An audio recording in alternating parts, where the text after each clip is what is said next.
I know that some in our audience know the finer points of hockey. The Chris Johnston Show. We are your friends. The biggest stories, bringing you inside the game. What did you hear? The Chris Johnston Show. What is going on? Here's Chris with your host, Julian McKenzie. Part of the game. So, Julian, this morning, I'm walking home. Went for a little run, was having a cool down, and I see one of my neighbors out walking with his young daughter. And he said, CJ, great pod this week, but it was a day too early. Oof. Right in the gut. And, you know, I think he was right, because we wake up from our summer slumber. We just pick a random date and time and record. And then the whole hockey world woke up right after us. And so all of our goofiness, our hot dog talks, our Taylor Swift concert reviews, our whatever. Randomly talking about Leon Draisaitl. Yeah, we did get into some hockey. All of that was immediately less relevant, given everything that happened. So we have to be back, I think, for a second show this week. I just want to say, though, let it be known, you can scroll up in the group chat for this.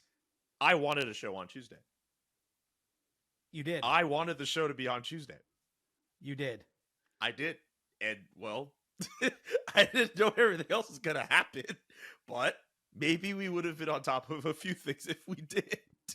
Well, you know, let's take our blessings where we find them. Yes. I'm actually excited because there's lots to talk about now. Lots of things have actually happened between whatever, August 13th and 15th. We can even have a Leafs corner today. We definitely can. And, you know, I got to say, because I was down on Wednesday at the press conference where the Leafs formally handed over the C from John Tavares to Auston Matthews. I saw producer Nick there. That was a nice highlight. But even just being around, you know, some of my media colleagues that I haven't seen, you know, for a couple months now, you know, team people that I know, there's a lot of folks out for that event. It was actually kind of, as much as we do enjoy our summers and we hang up the Gone Fishing sign, it was kind of nice to be back in the mix, at least for one day. Now, granted, I do plan on being pretty quiet the next 2 weeks. NHL news willing, but it was a cool event to sort of, it felt like a soft restart to, you know, our real lives and our work lives. Yeah, like it's not quite back to school. It's the orientation session a couple weeks before school starts. Yeah, like, you know, you're not getting any homework that night. You're not going to be, there's no tests to fill out, but you kind of go half through the motions, and then, you know, you're going to be able to chill again on the other side of it. So, you know, it was a good event, and it was nice to get up and go and file the story for The Athletic. 2 this week, 2 pods. I did 2 TV hits for TSN. Like it is like orientation week. You're already back at work. It's like, this is supposed to be preseason, and we'll get into Auston Matthews. This is supposed to be preseason, but this is as close to a regular show as we can get in August. So let's get right into it. Can you tell us what you saw from the press conference? Your thoughts on Auston Matthews getting the C from John Tavares. John Tavares there to hand off the C to ensure a smooth transition of power. I would love to know your thoughts on how all of that went down. Well, I actually think they pulled it off pretty well, is my view. I mean, there's no way around the fact it's a little bit awkward, or it's certainly unusual, right? It's not unprecedented that a team, you know, changes captaincy, you know, with a teammate that does remain with the team. But certainly I don't recall seeing one throw a big press event. You know, you had John Tavares' wife, Erin, his 3 kids, his parents there, obviously Auston Matthews' parents, you know, former Leafs captains, you know, Wendell Clark and Doug Gilmour, ownership. You know, it was an event, and that having it that play out that way is what's unusual. I think John Tavares, for me, really handled himself with a lot of grace in that situation, because, you know, there's no way to spin this, and I'm not going to try that he wanted this to happen. I think that clearly he's embraced the idea that it could be good for the organization, that it's what management wants, and that he still wants to be a Maple Leaf. And so I think under those circumstances, after this was brought to him, you know, he's done exactly what you'd want to do. I mean, he went so far as calling it an awesome day yesterday. He was saying, you know, me and Auston are 2 of 26 players that have ever worn the C for the Leafs, because Matthews is just the 26th captain in Maple Leafs history. You know, so I don't have any sort of I think everyone could look at Auston Matthews and say, yeah, it makes sense that he would be the Maple Leafs captain, but it's just the machinations, what had to happen for it to be, getting rolled out on August 14th, with John Tavares entering the final year of his contract. I mean, that is a little bit unusual, but I think under the circumstances, it went as well as you could hope. I thought the event was great. Matthews came across to me as being legitimately psyched about, the honor, didn't feel like going through the motions. Like there was some real emotion there. And so, yeah, I don't know exactly how they got. I'm sure there's a lot of internal debate about how do we do this. But I think they did it pretty well. And I think it's smart to do it in the middle of August, because now, a month from now, when training camp opens, it's kind of just done, right? It's not a question. It's not a storyline. I mean, certainly maybe there'll be questions about, what's the Leafs look like under Matthews as captain kind of stuff, but it'll be less about how they got there and more about the future. Why would they do this now with John Tavares still under contract and him being a free agent next summer, when they could have waited until next summer, say they don't want John Tavares back, and then they give Auston Matthews the seat?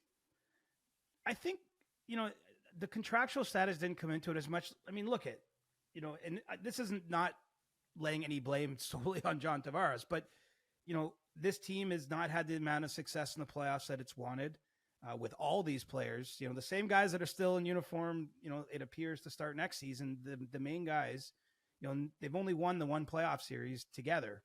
And so I think that in a world where they were looking for change this summer, I know there's a lot of people sort of demurring about, well, how much change is there? I mean, if you're just changing a C and you're changing a coach, and to be fair, they changed assistant coaches too. The blue line, they've made some significant additions there. Let some players walk as well.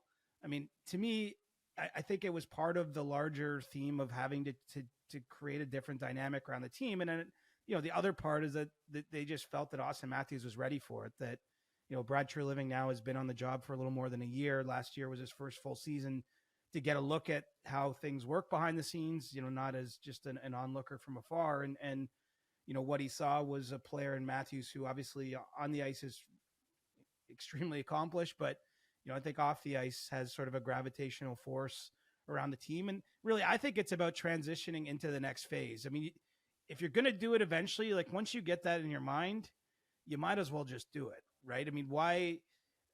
I don't think you have to galaxy brain it. If you think that a change could be helpful, what I found interesting, because like, there's no way tangibly for us to evaluate this, right? Like we don't know what's going to happen. Like we don't know, does this mean anything? Like the stuff that a captain does. I mean, what we see in our jobs, Julian, obviously is just the media side. And that is a big part of the captain's job, is speaking regularly, often speaking on behalf of the team, maybe in tough moments, sometimes in good moments, but being sort of a face and voice of the larger group. But, the job is things like planning off days and talking to the coaching staff about, okay, maybe the guys are a little tired right now, maybe ease off on practice today. Like it's a lot of, maybe picking up an individual behind the scenes who's going through a tough time. It can be things, I mean, to just bore off John Tavares' experience, he took a lot of the young Leafs into his house. Matthew Nyes lived with him when he came to Toronto. Fraser Minton did last year at the start of the season when he was in Toronto for a little bit. I mean, there's all sorts of things that you and I, it's really hard to gauge. I mean, what that impact will be. But what I thought it was interesting yesterday is there was a few mentions where both from Tavares and Brad Treliving, where they feel that this will give Auston Matthews a chance to actually grow. And maybe that he was held back in some way just because there might've been times he wanted to speak up, say, and I don't know of any instances like this, but I think it's plausible. And he felt like maybe it's not my place. Well, when you're the captain, it is your place, right? I mean, there's doesn't give you immunity to just be a jerk, of course. But I mean, I think that you kind of have the wand, for lack of a better term. I mean, you're leaned on to say things behind the scenes, maybe, after a tough period, when they get into a tough game, when they get to the playoffs again, when they're having a meeting the night before a big game. I mean, all these types of things are where captains, I think, tend to step up. And so, why now? I think they just felt it was time. And from what I've been able to understand, the first conversation, this happened right after the season with John Tavares in his exit meeting. Brad Treliving basically said, look, we're thinking we're probably going to do this. It wasn't. I don't think it was decreed that it was going to happen, but I mean, once you have that conversation, it's going to happen. And then over a number of weeks and months, everyone got more comfortable with the idea. And, I really have to say that John Tavares handled it pretty well. I mean, he was the one who phoned Auston Matthews to officially say it was happening. He phoned other teammates like Mitch Marner and Morgan Riley to let them know, which when you think about it, imagine this was happening at your workplace and we don't have a captain. I mean, Steve Dangle's our captain, I suppose, but you don't have this exact scenario played in a typical workplace, but you could imagine if this happened between two people you like, two friends, two colleagues, and you're like, oh, this could be a little awkward. But when the one that's on the bad end of it, call it, is preemptively reaching out and saying, hey, this is what's happening. This is why it's good for the team. I'm behind this. I mean, I just think in a tough moment, personally, John Tavares looked around and made sure everyone around him was taken care of and was comfortable. And really, that's what you expect out of a leader. It might be, and I don't say this with any malice, but the most memorable thing that happened during his captaincy might be the way he hands it off, especially if something good comes next for this group, and maybe this is part of changes that help get the Leafs to break through or to find a little more success in the postseason. We might look back on it and say like his best move as captain. And I say this knowing he scored the overtime winning goal in the only series they won as a group so far. Might be just the way that he handled a difficult situation. So I know the Leafs appreciate it. I personally am of the belief this might create a lane where he can stay on with the team. Really? I'm not saying that wasn't going to happen, but in a way, he's, rather than him being seen as a roadblock now, like he has stepped out of the way. I think he's shown that he can maybe be a contributor in other ways. And obviously, his next contract isn't going to come with an $11 million annual price tag. So he's going to be cheaper and more in line with where his production is today than when he signed in 2018. Like, I think that this at least creates that path where, maybe he stays. I don't know if the organization ultimately wants that, but certainly that's what John Tavares wants and his family wants. And I think that's why he has handled this so well. That and really he's always been a class act ever since I've been around him, which is going back a lot of years now. To your point, I mean, I get that in the locker room, the C can only mean so much, and the veterans that are there will speak on certain things. And look, Auston Matthews is the franchise player. I'm sure he has enough sway in that room. But when you think of the day-to-day responsibilities of talking to the media and being the face of when the team goes well or the team goes bad, we all want to go to that person first to figure out what's going on with this team. To not have those responsibilities anymore, I can understand why John Tavares would see August 14th as a good day, because a whole weight has been lifted off of his shoulders. He's definitely still going to be a part of the leadership core, but we're not, I mean, you specifically being in Toronto, you might not necessarily go to John Tavares first to be like, why is this team not playing well? Or vice versa, if it ever comes to that. And I think of Auston Matthews in this situation now, where him being so front-facing as the franchise player, so much more pressure gets added with that C on his chest. Right. And look at it this way. I mean, look, it appears that the core players are going to be back in Toronto, right? And so those group of players, and obviously collectively with management, the coaching staff, which is new, but they're looking for a way to have a different outcome, right? Like they're looking to write a different story. They're going to be looking for a different way to do things, if that makes sense, because what they've done to this point hasn't led them where they wanted to go. And so, I think there can be positives. Again, a captain, so much of what a captain does on any team, we just never get a sense. We basically see the games, we get to see practice, and then we talk to the players in a very controlled environment for the most part after practice. I mean, but there's a lot else that goes into their day-to-day lives, the way they travel, the decisions about days off, maybe team events. It sounds kind of crazy that I'm bringing that up. I'm not saying the reason Leafs haven't advanced far in the playoffs is because the team events vibe was off. But what I am saying is that I think there is ways that a change like this can maybe create a different feeling around the group, or, there might be some new ideas thrown in. So, look, ultimately, I don't believe it's going to be, I mean, first of all, I think it's earned. I think Auston Matthews, by no stretch am I questioning his ability to perform the role. But, at the same time, I don't think we're going to look back as the key move that knocked down some walls for the Leafs. I mean, the key moves are the ones they hope they made on July 1st when they signed Chris Tanev, Oliver Ekman-Larsson, key moves they hope will be maybe growth from younger players, whether it's an Easton Cowan jumping in the lineup or maybe Matthew Nyes takes a step this year. It's not just going to be one thing, but I can see that this will be a change. And I really do think you're right. It's a bit of a load off because it was going to become part of maybe, I don't know if it was the elephant in the room yet. It was certainly discussed around the team a little bit. I mean, in the media and the fan base and the like, but certainly by the end of next season, I think it would have been a major talking point, and you almost kind of get ahead of it, rip the Band-Aid off. And look, it's no one, when you look at Sidney Crosby, I mean, Connor McDavid, like the players of Matthews' ilk or the conversation that he holds, the other guys that have won MVPs, most of them, I guess, other than Nathan McKinnon in recent years, most of them wear the C for their organizations. Yeah, but they're still franchise players. They still obviously have a high level of responsibility. But for Auston Matthews, especially this year, a lot of pressure going to be thrown on him. And we've talked about in the offseason, I mean, this team needs to make some changes at the heart to kind of get to that next level. I still don't think they've made some of those sufficient changes. We'll see how it goes for this year. But I think if this Leafs team doesn't get it done again, then it's just more, the bullseye for Auston Matthews just gets larger with this team. I think he deserves it, but it's just with everything going on with this team, that target gets so much larger for Auston Matthews, especially if he doesn't have himself a good performance in the playoffs. 100%. I mean, the crazy thing about the Leafs, like if you look at certainly this last playoff series of Boston, I mean, they fall a goal short. They lose in overtime of Game 7.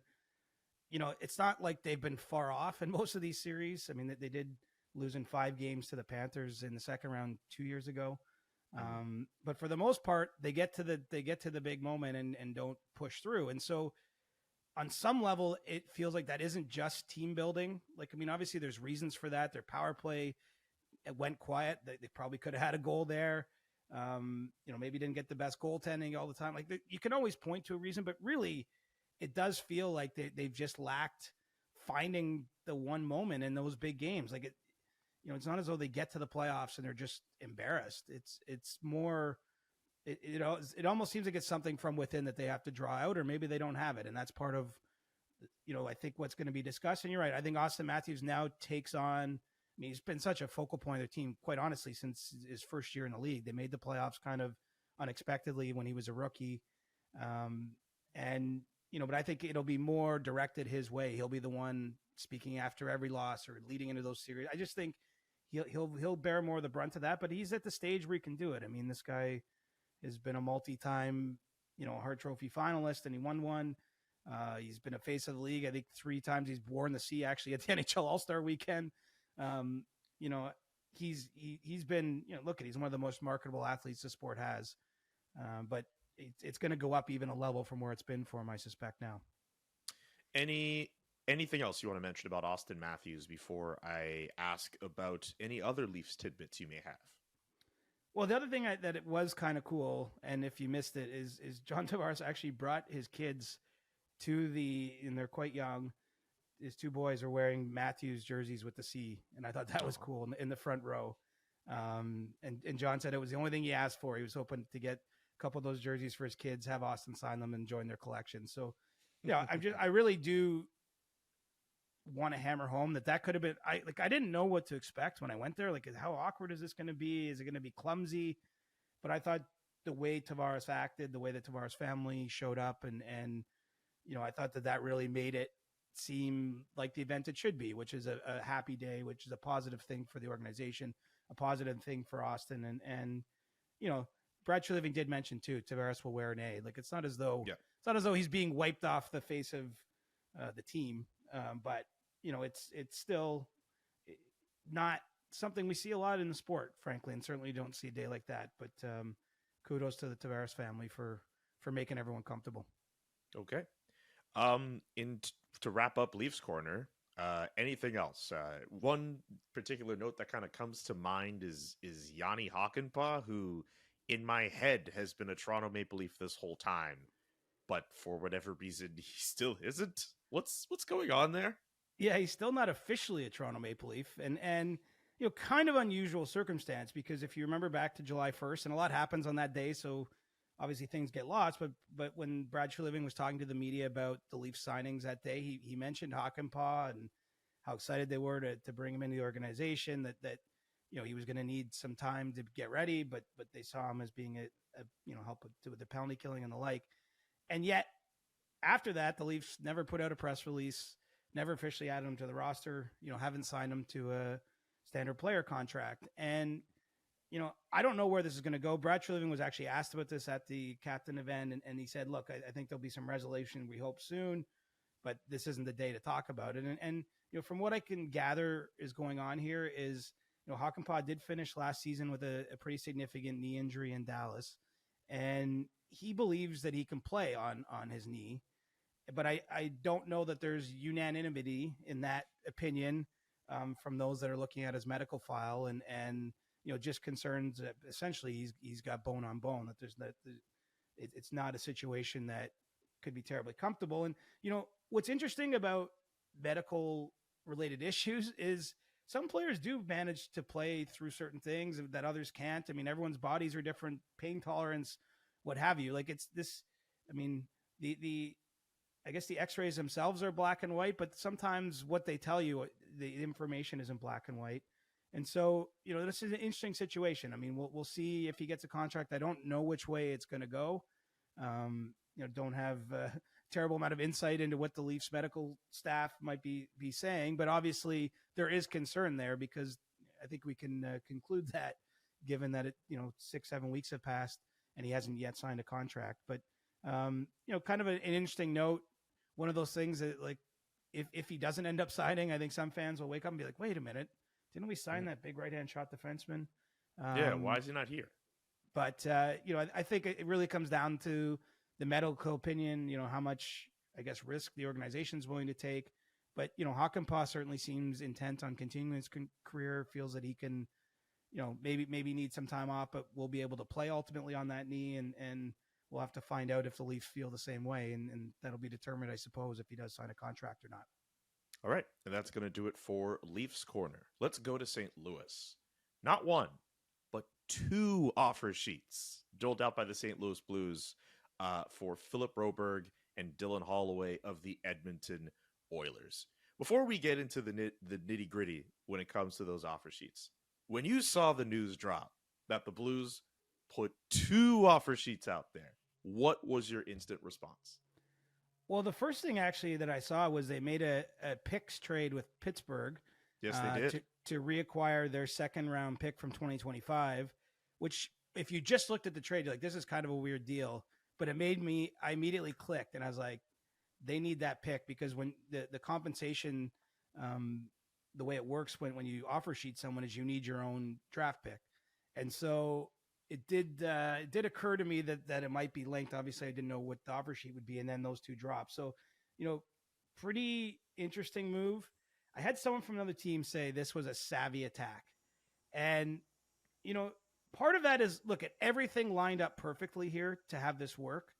But I think the best way to get a player through an offer sheet, I mean, other than massively overpaying someone, which, isn't necessarily a good strategy for the team that may get that player, is, launching a dual attack, in the sense that what St. Louis did with both Philip Broberg and Dylan Holloway. And the reason that is it really forces Edmonton into not just one, but it's kind of multiple decisions, right? They're cascading decisions. And I do think it's likely that one or both of those players end up in St. Louis because of the nature of the attack. This lined up perfect, though. What you needed to have happen is, first of all, let's start at the obvious part.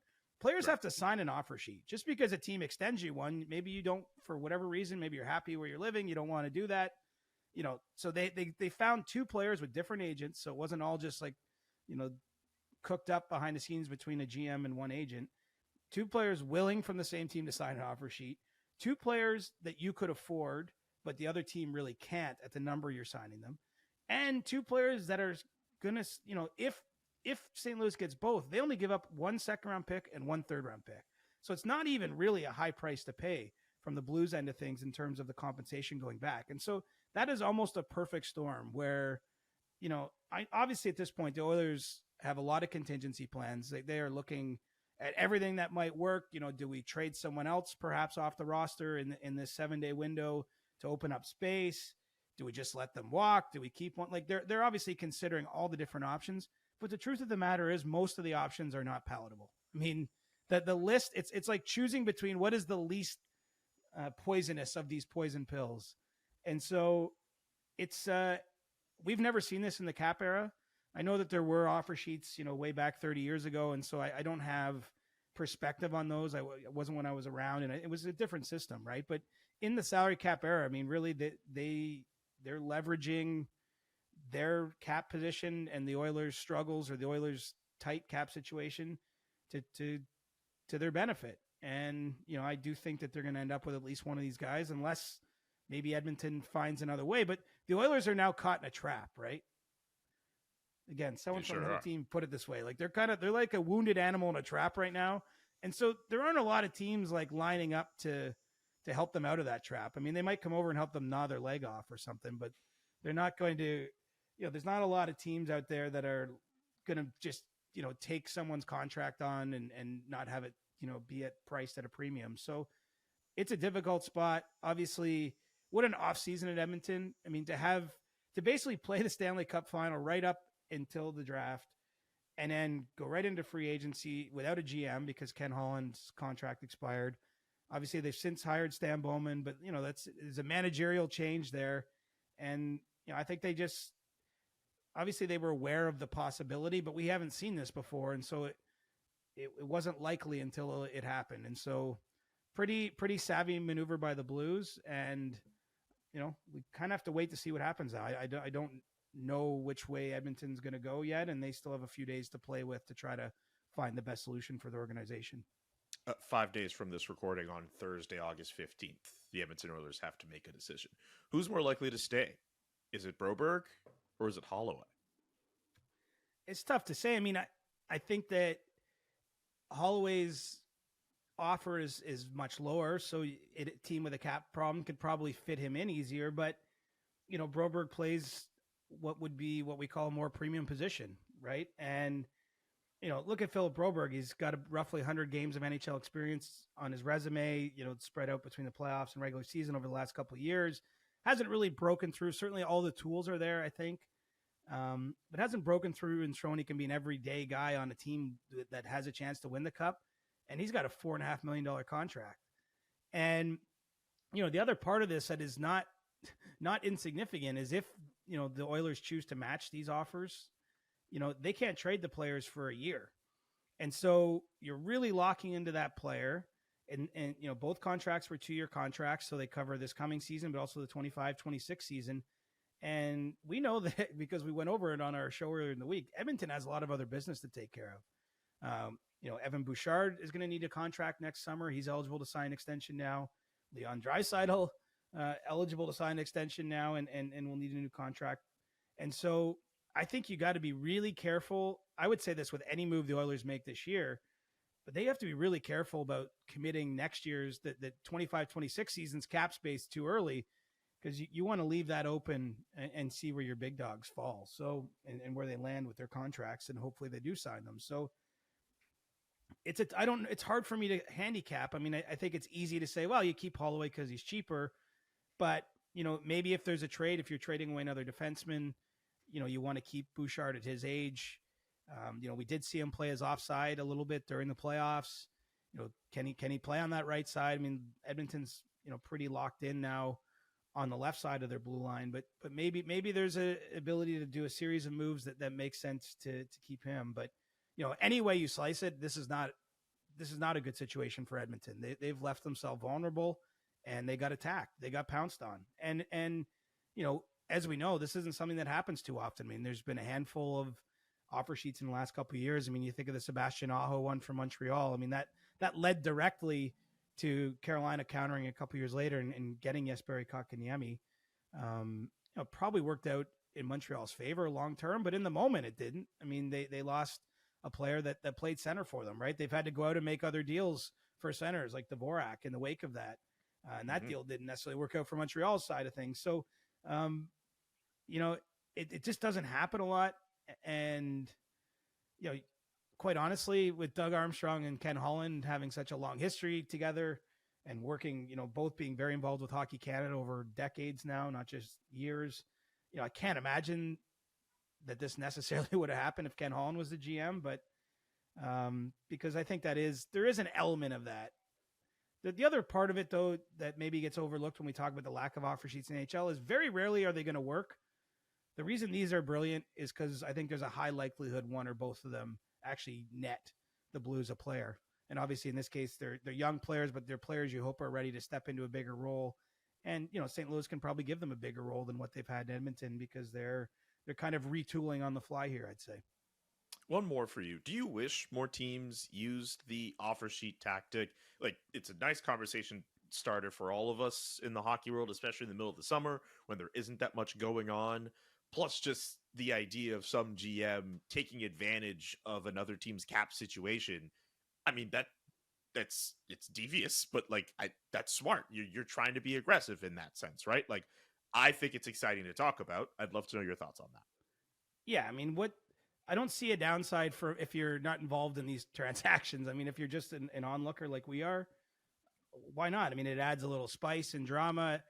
You know, when St. Louis and Edmonton, no matter how this plays out, when St. Louis and Edmonton play a game this season, it'll be something people talk about. I mean, I think transactions and all this stuff help fuel the conversation around the game. So I would like to see it happen more often. I think we're going to. I mean, the more that the league shifts away from being truly an old boys network or however you want to call it, I think you're going to get more people that just, you know, operate tactically, that look at the rules and try to use them to their benefit to the absolute amount. And so I think it's only natural over time, just given how, you know, I look at baseball in particular, the kinds of people that run teams in baseball aren't necessarily what you would call traditional baseball people. And I think we're going to see more of that in hockey. I mean, we've already got Eric Tulsky now as a GM in Carolina, not to put it all on Eric's shoulders to go out and offer sheet someone, but I'm just saying that, you know, I think that NHL teams over time are going to slowly move to diversifying their front offices, for lack of a better word. And I think you'll see a little bit more of this. I mean, the truth of the matter is the hockey world is small, right? I mean, when you're hiring people that played almost exclusively, I mean, people play hockey, come from certain regions. I mean, everyone knows everyone. It's just a fact of the matter. And I think it can be a little harder to do this, to use these sort of things when you know someone. And then, as I said, part of it too is they don't always work. Like, for example, Lucas Raymond and Moritz Seider are both restricted free agents for Detroit right now. So they could be offer sheeted, but you know, Detroit has $17 or $18 million in cap space. So, I mean, yeah, you could do it to be a jerk. Maybe you give those players like a bit higher of a salary than Detroit would want to, knowing Detroit's likely to match. But the Red Wings, you know, it would almost be like provoking the Red Wings. I won't say for no reason, but for little benefit. Whereas in this case, I do think St. Louis, I mean, either way, they're really going to handcuff Edmonton if Edmonton matches both of those players. And if not, I mean, they're going to get a player for a second round pick or a third round pick, or maybe two players for only a second and third round pick. And when you consider what teams trade a second round pick for guys who you've never heard of at the trade deadline.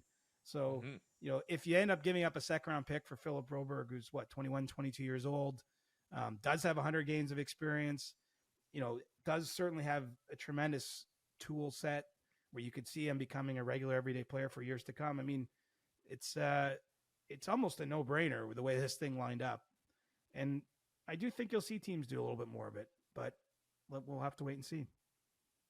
Anything else you want to add before we go back to our respective summer vacations? I don't think so. Have we missed any other stories? I guess there was a Cody Glass trade. Yeah, I saw that. Yeah, I mean, only takeaway on that one is Nashville needed to clear space. I mean, Nashville was one of the big spenders on July 1st, right? Getting Brady Shea, Steven Stamkos, Jonathan Marchessault, among others. And then they were in a tight cap spot. And so they had to give up a couple draft picks and Cody Glass, who was due to make $2.5 million this coming season, for essentially a minor league player that is just there to balance out the deal from Pittsburgh's end. So, you know, it's funny. The cap drives so many moves, right? Like the cap is what's driving the offer sheets. It's what's driving a trade like that one. And, you know, This is you need a calculator for this sport now, my man. Thank God for calculators, because I am not good at math. And I rely on your brain a lot because I'm not good at math. I'm the weird sports, like a lot of sports journalists, like it's almost like a joke. It's almost like a meme or something we say, like, I was told there'd be no math. Yes. I'm like the one person, I shouldn't say one, there must be others out there, but one of the few that like always liked math. Like I didn't go into it, so I think some people almost like hated math. So they went down like an, English history kind of channel and ended up doing this. I was kind of nerdy in math. I wouldn't say I was like the best at it, but I always enjoyed it. And I did do pretty well at it. Future episode, one of those drop-ins, maybe next summer. We want CJ's stories from his school days when he was a total nerd, totally into math. I definitely was. Save it for next. I can't even pretend that I had like an era, like a cool era when I was a kid. I mean, I had friends and the like, but I was never the. Who cares? Being cool. No, I don't care. I mean, I'm owning it. Yeah, I'm just saying what exactly. it was. You should own it. Oh no, I was a everyone should own it. studious student. Being cool is overrated, everybody. Like no one cares. It's all good. Just go about your life, be yourself, enjoy the people who are around you, be a good person. Being cool is overrated as it gets. Or let people tell you you're cool and be humble about it. Don't try to be cool. Can you imagine in the podcast world if we had offer sheets? Like what? If what a daily face-off offer sheets us? Yeah. Or I was thinking like we like offer sheet Elliot Friedman to come over to our podcast or something. Like, hey. And Frege is a buddy of mine, but I don't know if we could afford him. I was about to say, I don't know if we got that in the salary. I don't know if we got that in our salary cap structure to afford Elliot Friedman. I'm just underlining how, because we take it for granted, but how unique like the business of pro sports is. Like it really does not equate in many ways to the way most of us that watch it, that love it, that digest it, like it doesn't equate to how we live our lives. Like could you imagine, I've talked about this with other friends before, could you imagine if like us at our jobs, in particular at The Athletic, like we sign contracts and they get announced formally, like this writer has signed a 4-year extension at like $2 million. If there was more of that in Canada, I know in the States there's some of it with some of the bigger name people, but like imagine if like your next contract extension was announced formally. Yeah, it would be weird. Yeah, I mean, I've seen some people say like I signed an extension. Like some people do acknowledge they signed a new deal, but usually you're not getting there's no salary cap. We don't have a Puckpedia for what journalists make, sports reporters. Yo, a Puckpedia for journalist salaries? That would be game changing. You have any idea how people would benefit knowing how much other people make in our industry? Oh, it would. That's the thing. Yeah. It was just hard to get everyone's mind around it. The lesson is right in front of us though. Like NHL players 30 or 40 years ago, at some point, went towards where they went for salary disclosure. And obviously, unfortunately, some people then go like, "Wait, I'm getting paid that, and this people are getting paid this." But what it does do, obviously, I think, is it creates a fairer market.